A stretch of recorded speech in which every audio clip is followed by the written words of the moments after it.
പുതിയ വീഡിയോയിലേക്ക് എല്ലാവർക്കും സ്വാഗതം. ഇന്ന് നമ്മൾ പഠിക്കാൻ പോകുന്നത് ഒരു പുതിയ ചാപ്റ്ററാണ്. Chapter number 9 algebraic expressions and identities എന്നുള്ള ചാപ്റ്ററാണ് ഇന്ന് നമ്മൾ പഠിക്കുന്നത്. അപ്പോൾ ഓരോ പോർഷൻ എടുത്തിട്ട് ഞാനതിൻ്റെ എക്സസൈസും കൂടെ ചെയ്തു പോകാം. അപ്പോൾ നിങ്ങൾക്ക് നന്നായിട്ട് മനസ്സിലാകും കേട്ടോ. ഇൻട്രൊഡക്ഷൻ വീഡിയോ ഫുള്ളായിട്ട് ഇട്ട് കഴിഞ്ഞാൽ നിങ്ങൾ പിന്നെ ആ എക്സസൈസ് കാണാൻ നേരം വീണ്ടും നിങ്ങൾ ആ ഇൻട്രൊഡക്ഷൻ വീഡിയോ പിന്നെയും കാണേണ്ടി വരും. അപ്പോൾ ഓരോ പോർഷൻ ഇട്ടിട്ട് അതിൻ്റെ എക്സസൈസും കൂടെ ചെയ്ത് നമുക്ക് പോകാം കേട്ടോ. എന്നിട്ട് ലാസ്റ്റിൽ ഞാൻ എല്ലാം കൂടെ ചേർത്ത് ഒരു വീഡിയോയിൽ ഇട്ട് തരാമേ. അപ്പോൾ ആദ്യമായിട്ട് എൻ്റെ വീഡിയോസ് കാണുന്നവരുണ്ടെങ്കിൽ നിങ്ങൾക്ക് വീഡിയോസ് ഇഷ്ടപ്പെട്ടാൽ ചാനൽ സബ്സ്ക്രൈബ് ചെയ്യാൻ മറക്കരുത്. നിങ്ങളുടെ ഫ്രണ്ട്സിനൊക്കെ ഒന്ന് ഷെയർ ചെയ്ത് കൊടുക്കണം കേട്ടോ. അപ്പോൾ നിങ്ങൾ വീഡിയോ ഒന്ന് ലൈക്ക് ചെയ്യണേ. നിങ്ങൾ ആരും വീഡിയോ ലൈക്ക് ചെയ്യുന്നില്ല. അപ്പോൾ നിങ്ങൾക്ക് ഇഷ്ടപ്പെട്ടാൽ വീഡിയോ ലൈക്ക് ചെയ്യാൻ മറക്കരുത്. അപ്പോൾ ഈ ആൽജിബ്രിക് എക്സ്പ്രഷൻ എന്ന് പറയുന്ന ചാപ്റ്റർ നമ്മൾ 7th സ്റ്റാൻഡേർഡിൽ പഠിച്ചിട്ടുണ്ട്. അപ്പോൾ അത് നിങ്ങൾക്ക് ഓർമ്മയുണ്ടെങ്കിൽ ഈ ചാപ്റ്റർ ഈസി ആയിരിക്കും കേട്ടോ. അപ്പോൾ ആദ്യം ഞാൻ ഇതിൻ്റെ ഇൻട്രൊഡക്ഷനായിട്ട് കുറേ കാര്യങ്ങൾ നിങ്ങൾക്ക് പറഞ്ഞു തരാം. ഇപ്പോൾ എക്സ്പ്രഷൻസ് എന്ന് പറഞ്ഞാൽ എന്താണ്? എക്സ്പ്രഷൻസ് ഫോം ആകുന്നത് എങ്ങനെയാണ്? വേരിയബിൾസും കോൺസ്റ്റൻറ്റും ചേർന്നാണ് എക്സ്പ്രഷൻസ് ഫോം ആകുന്നത്. അപ്പോൾ നമുക്കൊരു എക്സ്പ്രഷൻ എക്സാമ്പിൾ നമുക്ക് എന്തെഴുതാം? x+3 ഇതൊരു എക്സ്പ്രഷനാണ്. എന്തുകൊണ്ടാണ്? ഇതിനകത്തൊരു വേരിയബിളും ഉണ്ട്, ഒരു കോൺസ്റ്റൻറ്റും ഉണ്ട്. വേരിയബിൾ എന്ന് വെച്ചാൽ എന്താണ്? നമ്മൾ എഴുതുന്ന ഈ ലെറ്റേഴ്സിനെയാണ്. അതായത് X, Y, L, M, P, Q ഇങ്ങനെ നമ്മൾ യൂസ് ചെയ്യുന്ന ഈ ലെറ്റേഴ്സിനെയാണ് നമ്മൾ എന്തു പറയുന്നത്? വേരിയബിൾസ് എന്ന് പറയുന്നത്. ഇത് നമ്പേഴ്സ് എന്താണ്? കോൺസ്റ്റൻ്റ് ആണ് കേട്ടോ. അപ്പം വേരിയബിളും കോൺസ്റ്റൻറ്റും ചേർന്നിട്ടാണ് ഒരു എക്സ്പ്രഷൻ ഫോം ആകുന്നത്. വേറെ ഒരു എക്സ്പ്രഷൻ നമുക്ക് എന്തെഴുതാം? 2y - 5. പിന്നെന്തെഴുതാം? 3x². അടുത്തത് 4xy + 7. ഇങ്ങനെ നമുക്ക് എക്സ്പ്രഷൻസ് എഴുതാനായിട്ട് സാധിക്കും. അപ്പോൾ നോക്കിയാൽ 2y - 5 ഈ ഒരു എക്സ്പ്രഷൻ എടുത്താൽ ഈ എക്സ്പ്രഷൻ എങ്ങനെയാണ് ഫോം ആയിരിക്കുന്നത്? y എന്ന് പറയുന്ന വേരിയബിളും 2ഉം 5ഉം ഈ കോൺസ്റ്റൻറ്റും ചേർന്നാണ് എന്ത് ഫോം ആയിരിക്കുന്നത്? 2y - 5 എന്നുള്ള എക്സ്പ്രഷൻ ഫോം ആയിരിക്കുന്നത്. ഇനി അടുത്തതായിട്ട് നമ്മൾ നോക്കുന്നത് ടേംസ്, ഫാക്ടേഴ്സ് ആൻഡ് കോഎഫിഷ്യൻറ്റ്. ഇതിൻ്റെ ടേംസും ഫാക്ടേഴ്സും കോഎഫിഷ്യൻറ്റും എന്തൊക്കെയാണെന്നാണ് ഇനി നമ്മൾ നോക്കാനായിട്ട് പോകുന്നത്. ഓക്കെ, ഒരു എക്സ്പ്രഷൻ x+3 എടുത്താൽ ഇതിനകത്തെ ടേംസ് എന്ന് പറയുന്നത് എന്താണ്? എക്സ് ഒരു ടേമാണ്, അടുത്തത് 3 ഒരു ടേമാണ്.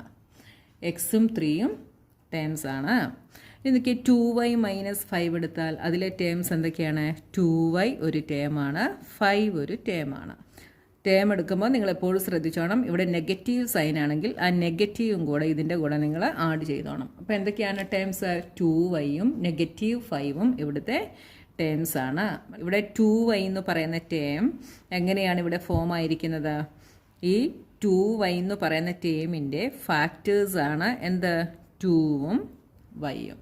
അപ്പോൾ ഈ ഫാക്ടേഴ്സിൻ്റെ പ്രൊഡക്റ്റാണ് എന്ത്? 2y എന്ന് പറയുന്നത് അല്ലേ? അപ്പോൾ ഫാക്ടേഴ്സിൻ്റെ പ്രൊഡക്റ്റാണ് എന്തെന്ന് പറയുന്നത്? ടേംസ് എന്ന് പറയുന്നത്.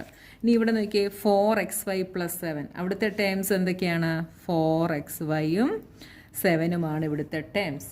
ഇനി ഇവിടുത്തെ ഫാക്ടേഴ്സ് എന്തൊക്കെയാണ്? 4xy എടുത്താൽ ഇതിൻ്റെ ഫാക്ടേഴ്സ് എന്തൊക്കെയാണ്? 4ഉം xഉം yയും.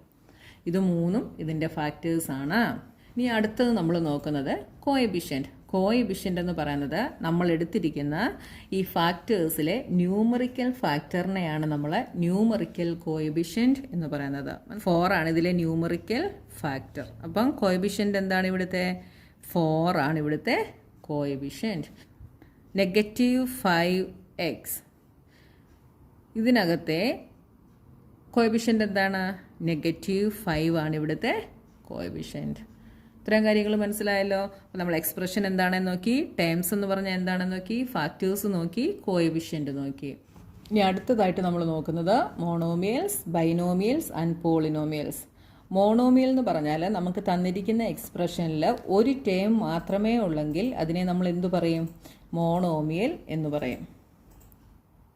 അപ്പോൾ മോണോമിയൽ എന്ന് വെച്ചാൽ നമുക്ക് എന്തു പറയാം? Monomial contains only one term. ഒരു ടേം മാത്രമുള്ളതിനെ നമുക്ക് മോണോമിയൽ എന്ന് പറയാം. എക്സാമ്പിൾ നമുക്ക് എന്തെഴുതാം? 4x², 3xy ഇതൊക്കെ എന്താണ്? മോണോമിയലാണ്. ഇനി അടുത്തത് ബൈനോമിയൽ. ബൈനോമിയൽ എന്ന് വെച്ചാൽ എന്താണ്? Expressions contain 2 terms is called binomial. അപ്പോൾ ഇതിന് 2 ടേംസ് കാണും. 2 ടേംസ് ഉള്ള എക്സ്പ്രഷൻസിനെയാണ് നമ്മൾ എന്ത് പറയുന്നത്? ബൈനോമിയൽ എന്ന് പറയുന്നത്. അപ്പോൾ നമുക്കിതിന് എക്സാമ്പിൾ എന്തെഴുതാം? എ പ്ലസ് ബി എഴുതാം. ഇതിന് എയും ബിയും ടേംസ് ആണ്. അപ്പോൾ 2 ടേം ഉണ്ട്. അടുത്ത് നമുക്ക് എന്തെഴുതാം? 4l plus 5m. 4l ഒരു ടേമാണ്, 5m അടുത്ത ടേമാണ്. അപ്പം ഇങ്ങനെ 2 ടേംസ് വരുന്നതിനെയാണ് നമ്മൾ ബൈനോമിയൽസ് എന്ന് പറയുന്നത്. ഇനി 3 ടേം ഉള്ളതിന് നമ്മളൊരു പേര് പറയും ട്രൈനോമിയൽസ്. എന്താണ് ട്രൈനോമിയൽ? ട്രൈനോമിയൽസ് എന്ന് വെച്ചാൽ an expression containing 3 terms. 3 terms ഉള്ള എക്സ്പ്രഷൻസിനെയാണ് നമ്മൾ ട്രൈനോമിയൽ എന്ന് പറയുന്നത്. എക്സാമ്പിൾ നമുക്ക് എന്തെഴുതാം? A plus B plus C. പിന്നെ എന്തെഴുതാം? 2x plus 3y minus 5. ഇവിടെ 2x ഒരു ടേമാണ്, 3y ഒരു ടേമാണ്, 5 ഒരു ടേമാണ്. അപ്പോൾ 3 ടേംസ് ഉള്ളത് ട്രൈനോമിയൽ. ഇനി പോളിനോമിയൽ. പോളിനോമിയൽ എന്ന് വെച്ചാൽ an expression containing 1 or more terms with non zero coefficient with variable having non negative exponents is called polynomial. അതായത് പോളിനോമിയൽ എന്ന് പറഞ്ഞാൽ ഒന്നോ അതിൽ കൂടുതലോ ടേംസ് ഉള്ള, അതായത് നോൺ സീറോ കോഎഫിഷ്യൻ്റ് ആയിരിക്കണം. നമ്മുടെ കോഎഫിഷ്യൻ്റ് എന്ന് പറയുന്നത് 0 ആകാൻ പാടില്ല. മനസ്സിലായല്ലോ? 0 കോഎഫിഷ്യൻ്റ് ആയിട്ട് വരാത്ത ഒന്നോ അതിൽ കൂടുതലോ ടേംസ് ഉള്ള എക്സ്പ്രഷൻസിനെ നമുക്ക് എന്ത് പറയാം? പോളിനോമിയൽ എന്ന് പറയാം. പിന്നെ ഒരു കണ്ടീഷനും കൂടെ എന്താണ്? With variables having non negative exponents. Negative അല്ലാത്ത എക്സ്പോണൻസ് ആയിരിക്കണം. എക്സ്പോണൻസ് എന്ന് വെച്ചാൽ എന്താണ്? 4x² എന്ന് പറയുമ്പം 2 ഇതിൻ്റെ എന്താണ്? എക്സ്പോണൻ്റ് ആണ് അല്ലേ? അത് നോൺ നെഗറ്റീവ് ആയിരിക്കണം, അതായത് പോസിറ്റീവ് ആയിരിക്കണം എന്നാണ് അതിൻ്റെ മീനിങ്. മനസ്സിലായല്ലോ? ഇങ്ങനെയുള്ളതിനെയാണ് നമ്മൾ പോളിനോമിയൽ എന്ന് പറയുന്നത്. അപ്പോൾ മോണോമിയലും ബൈനോമിയലും ട്രൈനോമിയലും ഒക്കെ എന്താണ്? ഇത് 3 പോളിനോമിയൽസ് ആണ്. ഇനി നെക്സ്റ്റ് നമ്മൾ നോക്കുന്നത് like and unlike terms. Like ടേംസും അൺലൈക്ക് ടേംസും എന്താണെന്ന് നമ്മൾ 7th സ്റ്റാൻഡേർഡിൽ പഠിച്ചിട്ടുണ്ട്. അപ്പോൾ എന്താണെന്ന് ഞാൻ ഒന്നുകൂടെ പറഞ്ഞു തരാം. ലൈക്ക് ടേംസ് എന്ന് വെച്ചാൽ നമുക്ക് തന്നിരിക്കുന്ന ടേംസിൽ സെയിം ആൾജിബ്രിക് ഫാക്ടേഴ്സ് ആണെങ്കിൽ അതിനെ നമുക്ക് ലൈക്ക് ടേംസ് എന്ന് പറയാം. എന്താണ്? സെയിം ആൾജിബ്രിക് ഫാക്ടേഴ്സ് ആണെങ്കിൽ അതിനെ എന്ത് പറയാം? ലൈക്ക് ടേംസ് എന്ന് പറയാം. നമുക്ക് എക്സാമ്പിൾ എന്തൊക്കെ എഴുതാം? 2xy and 5xy. ഇത് രണ്ടും എന്താണ്? ലൈക്ക് ടേംസ് ആണ്. അതായത് ഇതിന് എക്സും വൈയുമാണ് എന്തായിട്ടുള്ളത്? ഇതിൻ്റെ വേരിയബിൾ എക്സും വൈയുമാണ്, ഇതിൻ്റെ വേരിയബിൾസും എക്സും വൈയുമാണ്. സെയിം ആൾജിബ്രിക് ഫാക്ടേഴ്സ് ആണ് ഈ 2 ടേമിനുമുള്ളത്. നമ്മൾ കോഎഫിഷ്യൻ്റ് അല്ല നോക്കുന്നത്, ഇതിൻ്റെ ആൾജിബ്രിക് ഫാക്ടേഴ്സ്, അതായത് വേരിയബിൾസ് ആണ് നമ്മൾ നോക്കുന്നത് കേട്ടോ. അപ്പോൾ ഇത് രണ്ടും എന്താണ്? ലൈക്ക് ടേംസ് ആണ്. ഇനി നോക്കിയേ 7x 14x. ഇത് രണ്ടും എന്താണ്? ലൈക്ക് ടേംസ് ആണ് അല്ലേ? എന്തുകൊണ്ടാണ്? ഇവിടുത്തെ വേരിയബിൾസ് സെയിം ആണ്. അപ്പോൾ ലൈക്ക് ടേംസ് ആണോ എന്ന് നോക്കാൻ നിങ്ങൾ അതിൻ്റെ വേരിയബിൾസ് സെയിം ആണോ എന്ന് നോക്കിയാൽ മതി. സെയിം ആണെങ്കിൽ അത് ലൈക്ക് ടേംസ് ആയിരിക്കും. ഇനി അൺലൈക്ക് ടേംസ് എന്ന് വെച്ചാൽ എന്താണ്? When terms have different algebraic factors. അങ്ങനെ വന്നാൽ അത് അൺലൈക്ക് ടേംസ് ആണല്ലേ? അതൊക്കെ 2xy ആൻഡ് -3x. ഇത് രണ്ടും എന്താണ്? അൺലൈക്ക് ടേംസ് ആണ്. എന്തുകൊണ്ടാണ്? ഇവിടെ എക്സും വൈയും ഉണ്ട്, ഇവിടെ എക്സ് മാത്രമേ ഉള്ളൂ.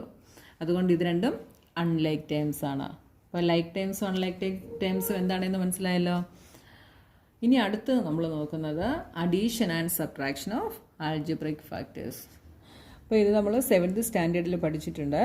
അപ്പോൾ ഒരു എക്സാമ്പിൾ ഞാൻ നിങ്ങൾക്ക് ചെയ്ത് കാണിച്ചു തരാം. 7x² minus 4x plus 5 9x minus 10. ഈ 2 എക്സ്പ്രഷൻസും കൂടെ നമുക്ക് എന്ത് ചെയ്യണം? ആഡ് ചെയ്യണം. അപ്പോൾ അതെങ്ങനെയാണ് നമുക്ക് ചെയ്യുന്നത്? നമുക്ക് ഒരു എക്സ്പ്രഷൻ്റെ താഴെ അടുത്തത് എഴുതിയും ആഡ് ചെയ്യാം, അല്ലാതെ നമുക്ക് ഡയറക്റ്റും ആഡ് ചെയ്യാം കേട്ടോ. അപ്പോൾ ഡയറക്റ്റ് ആഡ് ചെയ്യുന്നുണ്ടെങ്കിൽ ഇതിനെ നമുക്ക് എങ്ങനെ എഴുതാം? നമ്മളിവിടെ ഒരു പ്ലസ് ഇട്ട് കൊടുത്താൽ മതി അല്ലേ? പ്ലസ് ഇട്ട് കൊടുത്തിട്ട് ലൈക്ക് ടേംസ് തമ്മിൽ നമ്മൾ ആഡ് ചെയ്യും. ഇവിടെ 7x² വേറെ ടേം ഇല്ല. അപ്പോൾ നമ്മൾ എന്ത് ചെയ്യും? ഇവിടെ നമ്മൾ 7x² അതേപോലെ തന്നെ എഴുതും. ഇനി അടുത്തത് ഇവിടെ -4xഉം ഇത് രണ്ടും എന്താണ്? ലൈക്ക് ടേംസ് ആണ്. ഇത് തമ്മിൽ നമ്മൾ അടുത്തടുത്ത് എഴുതും. അടുത്തത് കോൺസ്റ്റൻസ് തമ്മിൽ നമ്മൾ ചേർത്ത് എഴുതും. അപ്പോൾ +5 -10. ഇത് രണ്ടും കൂടെ എന്ത് വരും? 7x². ഇത് രണ്ടും കൂടെ -4x-ഉം 9x-ഉം. നമ്മൾ ആൾജിബ്രിക് എക്സ്പ്രഷൻസ് ആഡ് ചെയ്യുമ്പോൾ നമ്മൾ ഈ വേരിയബിൾ ലൈക്ക് ഫ്രാക്ഷൻസ് ആണെങ്കിൽ ഈ വേരിയബിൾ മാറ്റിയിട്ട് നമ്മൾ ഈ കോഎഫിഷ്യൻ്റ് തമ്മിൽ ആഡ് ചെയ്യും. അപ്പോൾ -4-ഉം 9-ഉം എന്ത് വരും? 5 വരും അല്ലേ? അപ്പോൾ ഇവിടെ -4-ഉം 9-ഉം കൂടെ ആയതുകൊണ്ട് നമ്മൾ സബ്ട്രാക്ട് ചെയ്തിട്ട് ബിഗിൻ്റെ സൈനാണ് ഇടുന്നത്. അപ്പോൾ 5 ബിഗിൻ്റെ സൈൻ പ്ലസ്, അപ്പോൾ +5 എന്നിട്ട് നമ്മൾ ഈ വേരിയബിൾ നമ്മളിവിടെ ഇട്ട് കൊടുക്കുന്നു. അപ്പോൾ നമുക്ക് എന്ത് കിട്ടി? 5x. ഇനി 5 - 10 എന്ത് വരും? -5. ഇങ്ങനെയാണ് നമുക്ക് ഡയറക്റ്റ് ആഡ് ചെയ്യാൻ പറ്റുന്നത്. ഇനി നോക്കിയേ, ഇനി അടുത്തത് നമ്മൾ ചെയ്യുന്നത് 7x² - 4x + 5. ഇതിൻ്റെ താഴെ നമ്മൾ എന്ത് ചെയ്യുന്നു? ഇതിനെ എഴുതുന്നു. അപ്പോൾ ഇതിനെ എഴുതുമ്പോൾ നിങ്ങൾ ശ്രദ്ധിക്കേണ്ട കാര്യം ലൈക്ക് ടേംസ് തമ്മിലായിരിക്കണം എഴുതുന്നത്. ഈ -4x-ൻ്റെ താഴെ നമ്മൾ ഈ 9x എഴുതുന്നു. കോൺസ്റ്റൻറ്റിൻ്റെ താഴെ -10-ഉം എഴുതുന്നു. ഇനി നമ്മൾ ഇതിനെ ആഡ് ചെയ്യുന്നു. 5 - 10 is -5. -4x + 9x is x നമ്മൾ അതേപോലെ എഴുതുന്നു. -4 + 9 ഈസ് 5 പ്ലസ് 7x² നമ്മൾ അതേപോലെ എഴുതുന്നു. മനസ്സിലായല്ലോ? ഇങ്ങനെയാണ് നമ്മൾ എക്സ്പ്രഷൻസിനെ ആഡ് ചെയ്യുന്നത്. ഈ 3 എക്സ്പ്രഷൻസിനെ നമുക്ക് എങ്ങനെ ആഡ് ചെയ്യാം? ഇതിനെ നമ്മൾ സെപ്പറേറ്റ് റോ ആയിട്ട് നമ്മൾ ഇതിനെ ആദ്യം എഴുതുന്നു. എന്നിട്ട് ലൈക്ക് ടേമിൻ്റെ താഴെ നമ്മൾ അടുത്തത് എഴുതുന്നു അല്ലേ? അപ്പോൾ ആദ്യം നമുക്കിത് എഴുതാം. 7xy + 5yz - 3zx. അപ്പോൾ ആദ്യത്തെ എക്സ്പ്രഷൻ നമ്മൾ എഴുതി. ഇനി നമ്മൾ രണ്ടാമത്തെ എക്സ്പ്രഷനിൽ ആദ്യത്തെ ടേം 4yz ആണ്. അപ്പോൾ ഇത് നമ്മൾ എവിടെ എഴുതും? ലൈക്ക് ടേം, ഇതിൻ്റെ ലൈക്ക് ടേമിൻ്റെ താഴെ എഴുതും. ഏതാണ്? yz വരുന്നതിൻ്റെ താഴെ നമ്മൾ ഇതിനെ എഴുതുന്നു. 4yz. അടുത്ത എന്താണ്? 9zx. അത് zx-ൻ്റെ താഴെ നമ്മൾ എഴുതുന്നു പ്ലസ് 9zx. അടുത്തത് -4y ആണല്ലേ? അപ്പോൾ ഇവിടെ y ഉള്ള ടേം ഇല്ല. അപ്പോൾ നമ്മൾ എന്ത് ചെയ്യുന്നു? ഇവിടെ -4y എന്ന് നമ്മളിതിനെ എഴുതുന്നു. ഇനി നോക്കി അടുത്തത് -3xz. അത് നമ്മളെവിടെ എഴുതും? zx-ഉം xz-ഉം സെയിം ആണ് കേട്ടോ. രണ്ടും അങ്ങോട്ടും ഇങ്ങോട്ടും ചേഞ്ച് ആവുന്നതേ ഉള്ളൂ. അപ്പോൾ നമുക്ക് ഈ -3xz-നെ എവിടെ എഴുതാം? ഇതിൻ്റെ താഴെ എഴുതാം. അപ്പം -3 നമ്മൾ xz-നെ zx ആയിട്ട് നമ്മൾ എഴുതുന്നു. അടുത്തത് +5x. അപ്പോൾ ഈ +5x എന്ന് പറയാൻ എക്സിൻ്റെ ടേം ഇവിടെ ഇല്ല അല്ലേ? അപ്പം നമ്മൾ എന്ത് ചെയ്യുന്നത് അറിയാമോ? ഈ -4y നമുക്ക് ഇച്ചിരി ഇങ്ങോട്ട് നീക്കി എഴുതാമേ. എന്നിട്ട് +5x-നെ നമ്മൾ ഇവിടെ എഴുതുന്നു. ഇനി അടുത്തത് -2xy. xyയുടെ ടേം ഉണ്ടല്ലേ? അപ്പോൾ നമ്മൾ ഇതിനെ നമ്മൾ ഇവിടെ എഴുതുന്നു. -2xy. അപ്പോൾ നിങ്ങൾ -2xy എഴുതുമ്പം നിങ്ങളിവിടെ മേളിൽ കയറ്റി എഴുതരുത് കേട്ടോ. നമ്മൾ ഒരു എക്സ്പ്രഷൻ എഴുതുമ്പം അത് ഒരു റോയിൽ തന്നെ എഴുതണം. ഒരെണ്ണം കൊണ്ട് അടുത്ത റോയുടെ കൂടെ എഴുതി വെക്കരുത് കേട്ടോ. ഇത് ഫുള്ള് ഒരു റോയാണ്. അപ്പോൾ അതനുസരിച്ച് വേണം നിങ്ങൾ എഴുതാൻ. ഈ 2xy ഇവിടെ എഴുതരുത് കേട്ടോ. ഇത് ഇത്രയും, ഈ എക്സ്പ്രഷൻ ഇതൊരു റോയിലാണ്, ഇത് ഫസ്റ്റ് റോ. മനസ്സിലായല്ലോ? ഇനി നമ്മളിതിനെ ആഡ് ചെയ്യുന്നു. ഇതിനെ ആഡ് ചെയ്യുമ്പോൾ എന്ത് വരും? നമുക്ക് ഈ വേരിയബിൾ അതേപോലെ എഴുതാം. നമ്മൾ കോൺസ്റ്റൻസിനെയാണ് ആഡ് ചെയ്യുന്നത്. അപ്പോൾ 7 - 2 എന്ത് വരും? 5. ഇനി ഇവിടെ നോക്കിയേ, ഇവിടെ നമ്മൾ yz അതേപോലെ എഴുതുന്നു. 5 + 4 9. അപ്പോൾ +9yz. ഇനി ഇവിടെ നോക്കിയേ, ഇവിടെ 2 നെഗറ്റീവും ഒരു പോസിറ്റീവുമാണ് അല്ലേ? അപ്പോൾ ഇതെന്ത് വരും? -3-ഉം -3-ഉം കൂടെ -6 വരും. അപ്പോൾ -6 + 9 എന്ത് വരും? +3zx. അടുത്ത 5x-ന് വേറെ ഒന്നുമില്ല, അത് മാത്രമേ ഉള്ളൂ. -4y നമ്മൾ അതേപോലെ തന്നെ എഴുതി. കണ്ടല്ലോ? അപ്പം നിങ്ങളിവിടെ ശ്രദ്ധിക്കേണ്ട കാര്യം, നിങ്ങൾ ടേംസ് എഴുതുമ്പോൾ വേരിയബിൾ സെയിം ആയിട്ട് വരുന്നത് നോക്കി വേണം എഴുതാൻ കേട്ടോ. അതായത് വൈ ഇസഡ് വരുന്നതിൻ്റെ താഴെ തന്നെ അടുത്ത എക്സ്പ്രഷൻ്റെ വൈ ഇസഡ് ഉള്ള ടേം എഴുതണം. ഇങ്ങനെ വേണം എഴുതാൻ കേട്ടോ. ഇനി ഇവിടെ ഇല്ലാത്ത വേരിയബിൾ സെയിം ആയിട്ടില്ലാത്ത ടേം ആണെങ്കിൽ നിങ്ങൾക്ക് ഇങ്ങോട്ട് മാറ്റി എഴുതാം. അടുത്തൊരു ക്വസ്റ്റ്യൻ സബ്ട്രാക്ട് ചെയ്യുന്നത് എങ്ങനെയാണെന്ന് നമുക്ക് നോക്കാം. Subtract 5x² - 4y² + 6y - 3 from 7x² - 4xy + 8y² + 5x - 3y. ഇതിൽ നിന്ന് ഇത് സബ്ട്രാക്ട് ചെയ്യണം അല്ലേ. This from this. അപ്പോൾ ആദ്യം നമുക്ക് ഏത് എഴുതണം? ഇതെഴുതണം. അപ്പോൾ നമുക്ക് എഴുതാം 7x² - 4xy + 8y² + 5x - 3y. ഇനി നമ്മൾ ഇതെഴുതുന്നു. അപ്പോൾ നമ്മൾ ഈ 5x² എവിടെ എഴുതും? 7x², അതായത് x² വരുന്നതിൻ്റെ താഴെ എഴുതും. അപ്പോൾ 5x². ഇനി y² ഉള്ള ടൈമാണല്ലേ. അപ്പോൾ നമ്മൾ ഈ 8y² താഴെ എഴുതുന്നു -4y². അപ്പം നെഗറ്റീവ് സൈൻ ഉണ്ടെങ്കിൽ അതും കൂടെ ചേർത്ത് വേണം എഴുതാൻ കേട്ടോ. ഇനി അടുത്തത് 6y. അതെവിടെ എഴുതും? വൈയുടെ താഴെ എഴുതും +6y. ഇനി ഇവിടെ കോൺസ്റ്റൻറ്റിൻ്റെ ടേമാണ്. നമുക്കിവിടെ കോൺസ്റ്റൻറ്റിൻ്റെ ടേം ഇതിനകത്തില്ല അല്ലേ. അപ്പോൾ നമ്മൾ എന്ത് ചെയ്യും? ഇങ്ങോട്ട് മാറ്റി -3 എഴുതി. ഇനി നമ്മളിതിനെ സബ്ട്രാക്റ്റ് ചെയ്യുകയാണ് ചെയ്യുന്നത്. അഡീഷൻ ചെയ്തപ്പോൾ നമ്മൾ ഡയറക്റ്റ് ആഡ് ചെയ്തു ഇല്ലേ. സബ്ട്രാക്ഷൻ വരുമ്പോൾ നമ്മുടെ ഈ സെക്കൻഡ് എക്സ്പ്രഷൻ്റെ സൈൻ എല്ലാം എന്താവും? ചേഞ്ച് ആവും. അപ്പോൾ നോക്കിയേ, ഇവിടെ എന്താണ്? നെഗറ്റീവാണ്. അപ്പോൾ ഈ നെഗറ്റീവ് എന്താവും? ഇവിടെ പോസിറ്റീവ് ആവും. ഈ പോസിറ്റീവ് നെഗറ്റീവ് ആവും. ഈ നെഗറ്റീവ് പോസിറ്റീവ് ആവും. അപ്പോൾ സബ്ട്രാക്ഷൻ ചെയ്യുമ്പോൾ നിങ്ങൾ എപ്പോഴും ശ്രദ്ധിക്കേണ്ട കാര്യം അതാണ്. നമ്മൾ ഏത് എക്സ്പ്രഷൻ ആണോ നമ്മൾ സബ്ട്രാക്റ്റ് ചെയ്യുന്നത് ആ എക്സ്പ്രഷൻ്റെ സൈൻ എല്ലാം ചേഞ്ച് ആകും. ഇവിടെ നോക്കിയേ, ഇവിടെ +5x² ആയിരുന്നു, അത് നെഗറ്റീവായി. ഇവിടെ -4y² പോസിറ്റീവായി. ഈ പോസിറ്റീവ് നെഗറ്റീവായി, ഈ നെഗറ്റീവ് പോസിറ്റീവായി. ഇനി നമുക്കിതിനെ എങ്ങനെ എഴുതാം? ഈ എക്സ്പ്രഷൻ ഇപ്പം റൈറ്റിൽ നിന്നോ ലെഫ്റ്റിൽ നിന്നോ എവിടെ നിന്ന് ആഡ് ചെയ്താലും കുഴപ്പമില്ല. അപ്പോൾ നോക്കിയേ, 7 - 5 എന്ത് വരും? 2x². ഈ -4xy നമുക്ക് അതേപോലെ തന്നെ എഴുതാം. ഇനി നോക്കിയേ, ഇനി നമ്മൾ ഇവിടെ ചെയ്യുന്നത് 8 + 4.